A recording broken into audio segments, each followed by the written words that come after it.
Bem-vindo ao nosso canal de terror, onde o medo ganha vida. Descubra mistérios sombrios, lendas urbanas, casos sobrenaturais e histórias arrepiantes.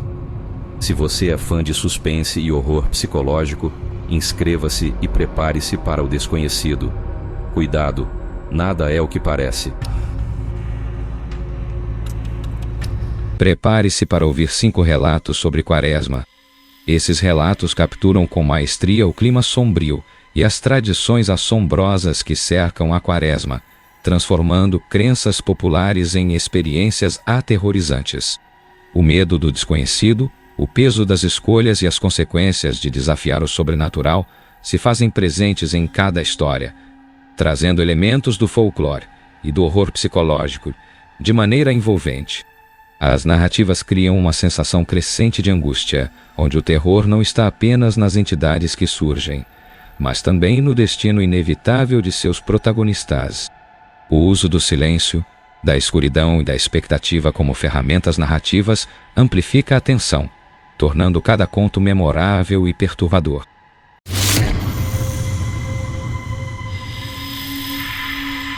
Na cidadezinha isolada de Pedra Branca, entre ruas de paralelepípedos e casas antigas de madeira, existia uma crença que ninguém ousava desafiar. Durante a Quaresma, um espírito errante vagava pela cidade, batendo à porta das casas à meia-noite. Aqueles que abrissem jamais eram vistos novamente. Os mais velhos contavam que o espírito não pedia permissão para entrar. Ele apenas testava a curiosidade e a imprudência dos vivos. Os que respeitavam a tradição permaneciam em silêncio, ignorando as batidas, pois sabiam que abrir a porta significava selar seu destino. Lucas, um jovem de 22 anos, não acreditava em lendas. Achava tudo uma superstição boba criada para assustar crianças. Sempre ria dos relatos dos mais velhos e com desdém dizia que ninguém tinha coragem de comprovar se a história era real. Na terceira semana da Quaresma, em uma noite de lua cheia pálida e céu sem estrelas, Lucas estava sozinho em casa. Seus pais tinham viajado e ele aproveitava a tranquilidade para assistir TV até tarde. O silêncio da madrugada pesava no ar quando, repentinamente, 3 batidas fracas ecoaram pela casa. Lucas ergueu os olhos para o relógio. Marcava exatamente meia-noite. Ele sentiu um frio estranho no peito. Seria só coincidência?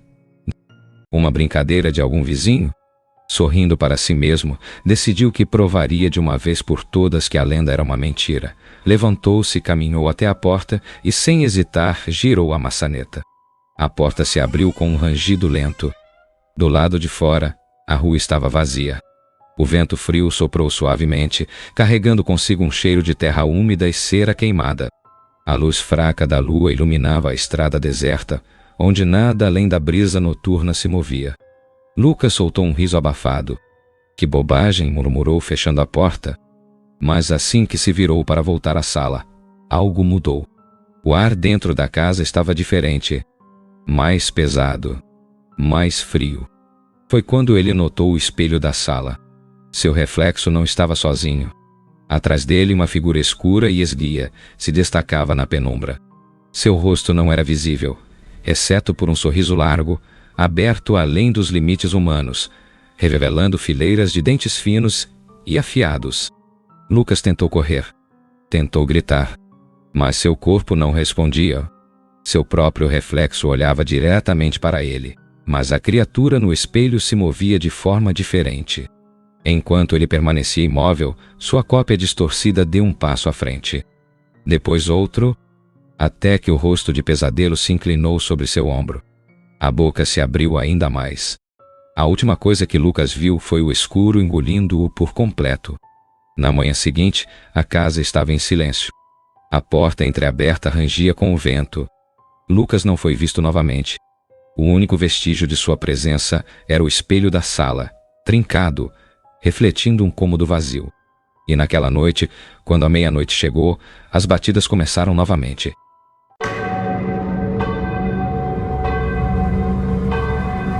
Dona Madalena sempre foi uma mulher de fé. Desde menina aprendera com a avó que a Quaresma era um período sagrado e perigoso.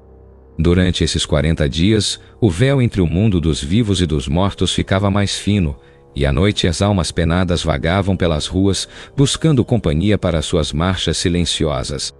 O aviso de sua avó nunca saíra de sua mente. Nunca saia depois que o sino da igreja bater as 12 badaladas. E nunca, jamais, olhe para a procissão.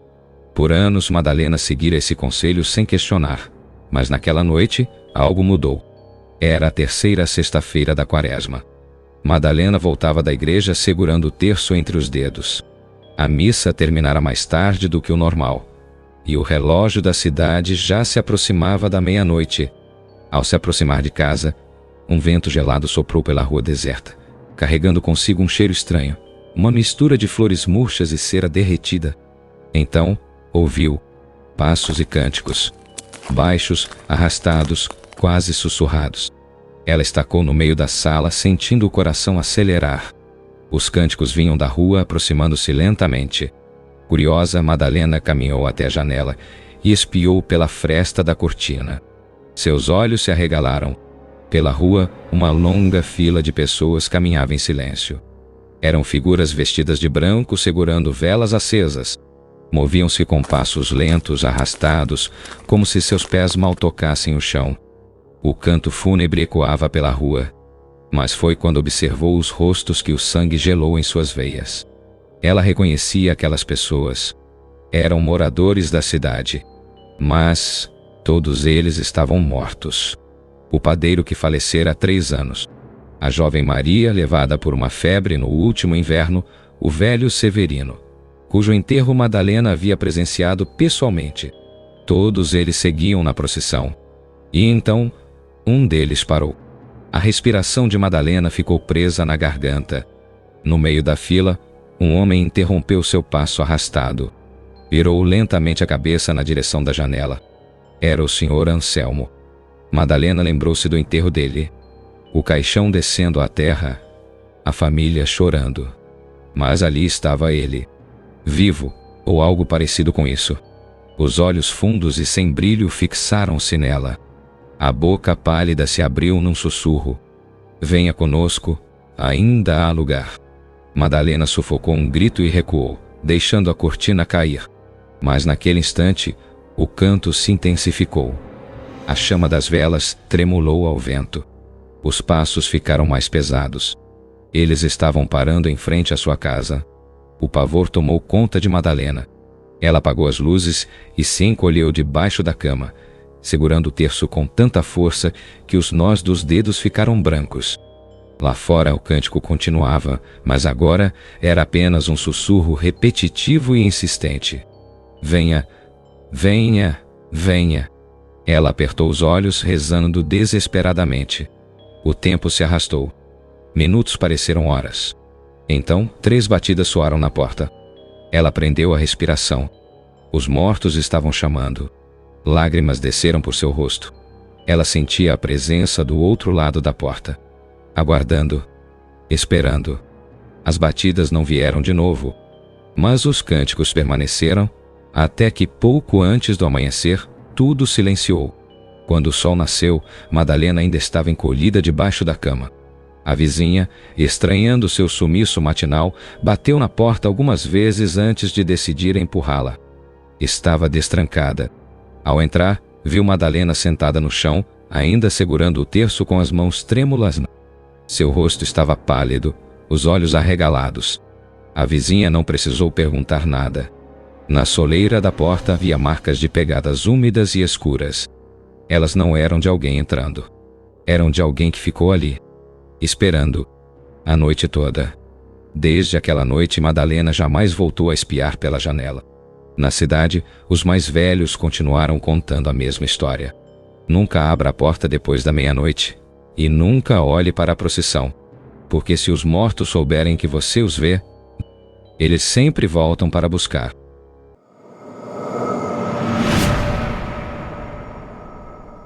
No vilarejo de Santa Efigênia, uma história era sussurrada entre os mais velhos e temida pelas crianças. O menino da quaresma, diziam que ele aparecia toda a quaresma, descalço, magro, com os olhos grandes e fundos, batendo de porta em porta pedindo comida. Quem lhe oferecesse algo estava a salvo, mas aqueles que recusassem enfrentavam um destino terrível. Dona Nair, uma mulher de idade avançada e coração endurecido pelos anos, não acreditava nessas superstições. Histórias para assustar criança. Dizia sempre que alguém mencionava o assunto naquela noite ao anoitecer.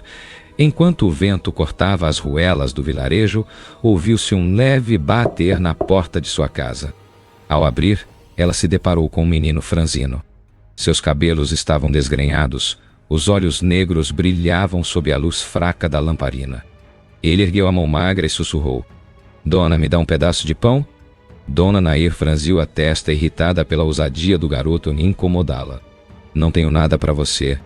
Agora, suma daqui", resmungou, batendo a porta. O silêncio que seguiu foi inquietante. Nenhum som de passos se afastando. Nenhum resquício da brisa noturna. Apenas um vazio pesado que pareceu se instalar na casa. Naquela noite, algo acordou Dona Nair. Seu quarto estava mais escuro do que o normal, o ar gelado e pesado. O coração batia acelerado sem motivo aparente. Tentou se mover, mas algo parecia observá-la. Uma presença fria, silenciosa. Com as mãos trêmulas, alcançou a vela sobre o criado mudo e acendeu. A chama tremulou, revelando no canto do quarto a figura do menino. Seu corpo era esguio, as roupas esfarrapadas, mas o que mais aterrorizava eram os olhos fundos e vazios e o sorriso distorcido. "Você me negou", murmurou ele, a voz ecoando como se viesse de um lugar distante. "Agora sou eu quem vai tirar algo de você." Dona Nair quis gritar, mas um frio mortal subiu por sua espinha. Sua respiração falhou, seus olhos arregalaram-se em puro horror. A chama da vela piscou e a escuridão tomou conta do quarto novamente. Na manhã seguinte, o vilarejo acordou com um burburinho. Algum vizinho, estranhando o silêncio incomum, bateu à porta de Dona Nair. Não houve resposta. Quando finalmente forçaram a entrada, encontraram a velha sentada em sua cadeira, os olhos abertos, fixos em algo que ninguém mais podia ver. A pele estava acinzentada, fria como pedra. Seu rosto exibia um esgar de terror absoluto, como se tivesse visto algo que não pertencia a este mundo. Os moradores se entreolharam, murmurando preces e benzendo-se. Ninguém ousou falar em voz alta, mas todos sabiam a verdade. Dona Nair negara ao menino da quaresma, e ele cobrara seu preço. E como todos os anos, o vilarejo sabia que quando a quaresma voltasse, o menino também retornaria, faminto e esperando por sua próxima vítima.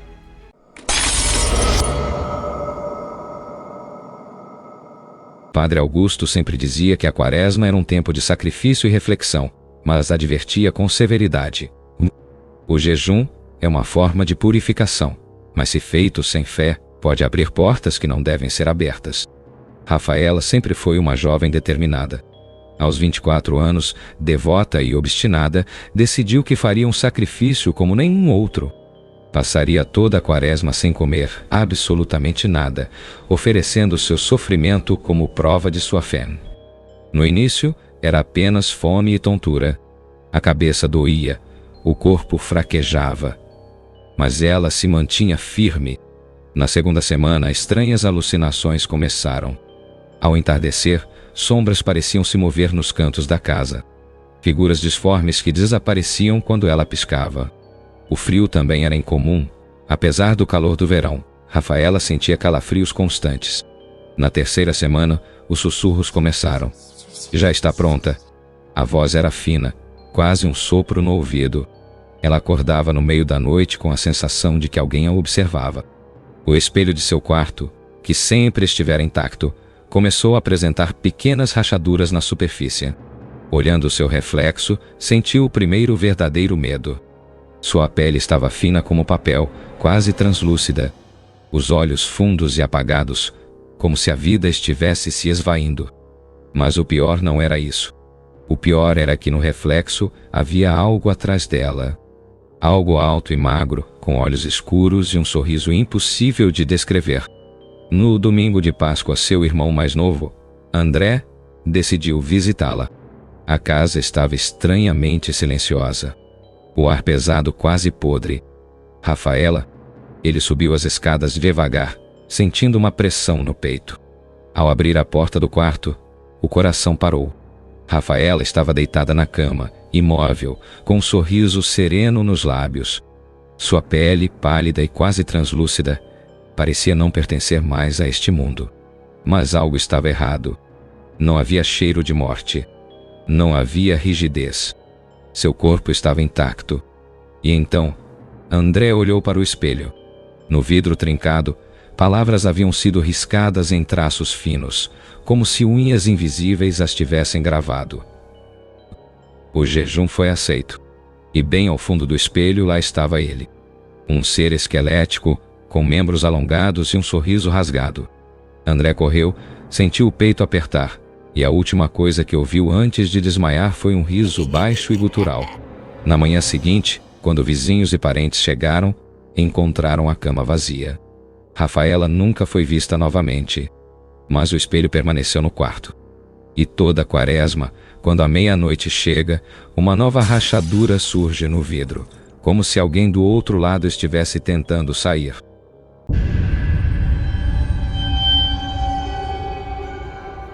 Marcos sempre foi um homem cruel.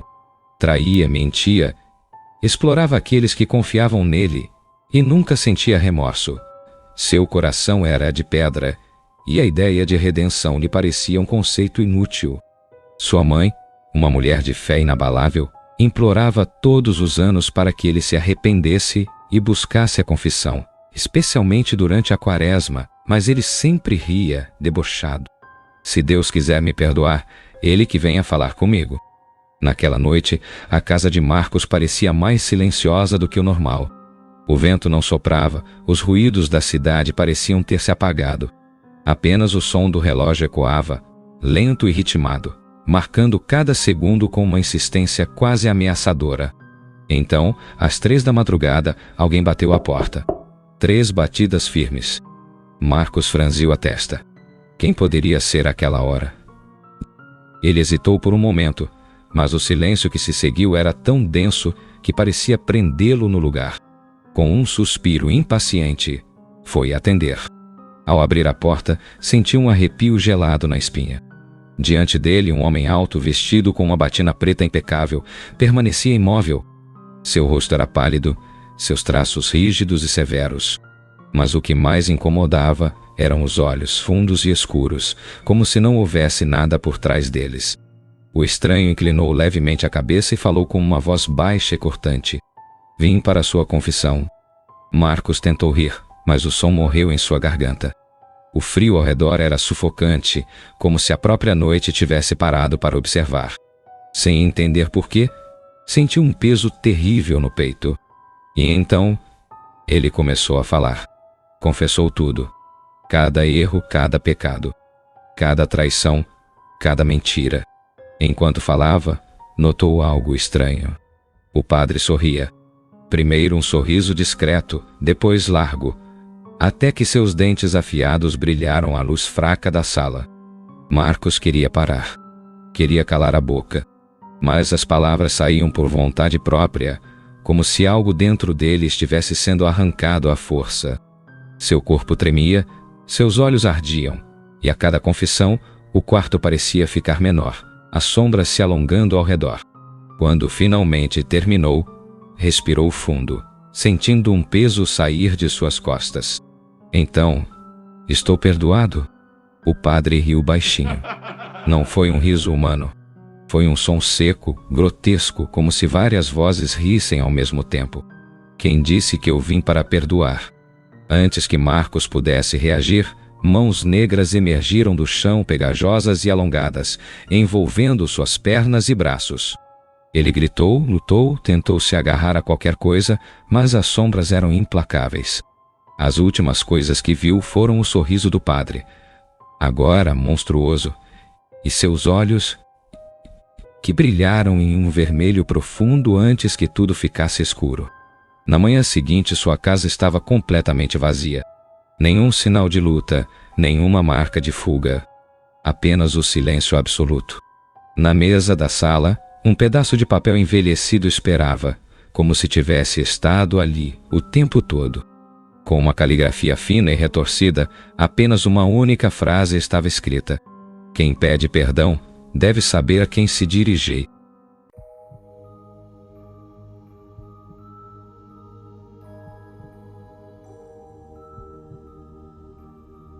Olá, eu sou Clá.